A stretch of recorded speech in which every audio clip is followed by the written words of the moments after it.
ॐ श्री परमात्मने नमः। अथ कर्मसन्न्यासयोगो नाम पञ्चमोऽध्यायः।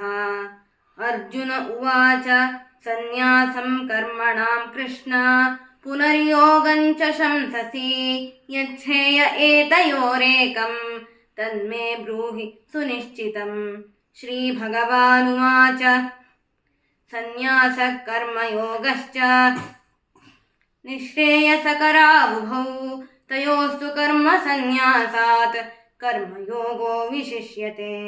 ज्ञेयः स नित्यसन्न्यासी यो न द्वेष्टि न काङ्क्षति निर्द्वन्द्वो हि महाबाहो सुखं बन्धात् प्रमुच्यते। साङ्ख्ययोगौ पृथग्बालाः प्रवदन्ति न पण्डिताः एकमप्यास्थितः सम्यक् उभयोर्विन्दते फलम्। यत् साङ्ख्ये प्राप्यते स्थानं तद्योगैरपि गम्यते। एकं साङ्ख्यं च योगं च यः पश्यति स पश्यति। सन्न्यासस्तु महाबाहो दुःखमाप्नुमयो गतः योगयुक्तो मुनिर्ब्रह्मा न चिरेणाधिगच्छति। योगयुक्तो विशुद्धात्मा विजितात्मा जितेन्द्रियः सर्वभूतात्मभूतात्मा कुर्वन्नपि न लिप्यते। नैव किञ्चित् करोमीति युक्तो मन्येत तत्त्ववित्। पश्यन् शृण्वन् हृषन् जिघ्नन् अज्ञन् गच्छन् स्वपन् श्वसन् प्रलपन् विसृजन् गृह्णन् उन्मिषन् निमिषन्नपि। इन्द्रियाणीन्द्रियार्थेषु वर्तन्त इति धारयन् ब्रह्मण्याधाय कर्माणि सङ्गं त्यक्त्वा करोति यः लिप्यते न स पापेन पद्मपत्रमिवाम्भसा। कायेन मनसा बुद्ध्या केवलैरिन्द्रियैरपि योगिनः कर्म कुर्वन्ति सङ्गं त्यक्त्वात्मशुद्धये। युक्तः कर्मफलं त्यक्त्वा शान्तिमाप्नोति नैष्ठिकीम्। अयुक्तः कामकारेण फले सक्तो निबध्यते। सर्वकर्माणि मनसा सन्न्यस्यास्ते सुखं वशी।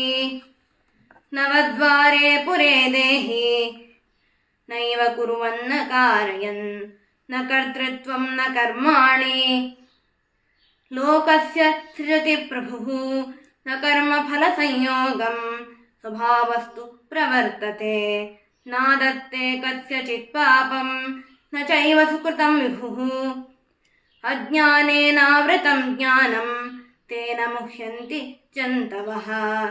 ज्ञानेन तु तदज्ञानं येषां नाशितमात्मनः तेषामादित्यवज्ञानं प्रकाशयति तत्परम्। तद्बुद्धयस्तदात्मानः तन्निष्ठास्तत्परायणाः गच्छन्त्य पुनरावृत्तिं ज्ञाननिर्धूतकल्मषाः। विद्याविनयसम्पन्ने ब्राह्मणे गविहस्तिनि शुनि चैव श्वपाके च पण्डिताः समदर्शिनः। इहैव तेर्जितः सर्गो येषां साम्ये स्थितं मनः निर्दोषं हि समं ब्रह्म। तस्मात् ब्रह्मणि ते स्थिताः न प्रहर्षेत् प्रियं प्राप्य नोद्विजेत् प्राप्य च प्रियम्। स्थिरबुद्धिरसम्मूढो ब्रह्मविद् ब्रह्मणि स्थितः। बाह्यस्पर्शेषसक्तात्मा विन्दत्यात्मनि यत् सुखम्। स ब्रह्मयोगयुक्तात्मा सुखमक्षय्यमश्नुते।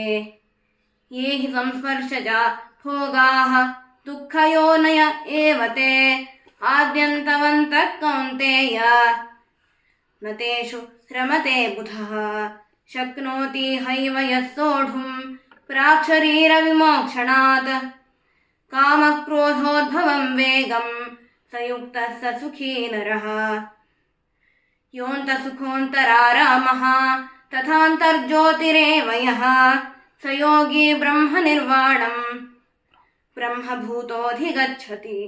लभन्ते ब्रह्मनिर्वाणम् ऋषयः क्षीणकल्मषाः छिन्नद्वैधा यतात्मानः सर्वभूतहिते रताः कामक्रोधवियुक्तानां यतीनां यतचेतसाम् अभितो ब्रह्मनिर्वाणं वर्तते विदितात्मनाम् स्पर्शान् कृत्वा बहिर्बाह्यां चक्षुश्चैवान्तरे भुवोः प्राणापानौ समौ कृत्वा नासाभ्यन्तरचारिणौ यतेन्द्रियमनोबुद्धिः मुनिर्मोक्षपरायणः विगतेच्छाभयक्रोधो यः सदा मुक्त एव सः भोक्तारं यज्ञतपसाम् सर्वलोकमहेश्वरं सुहृदं सर्वभूतानां ज्ञात्वा मां शान्तिमृच्छति।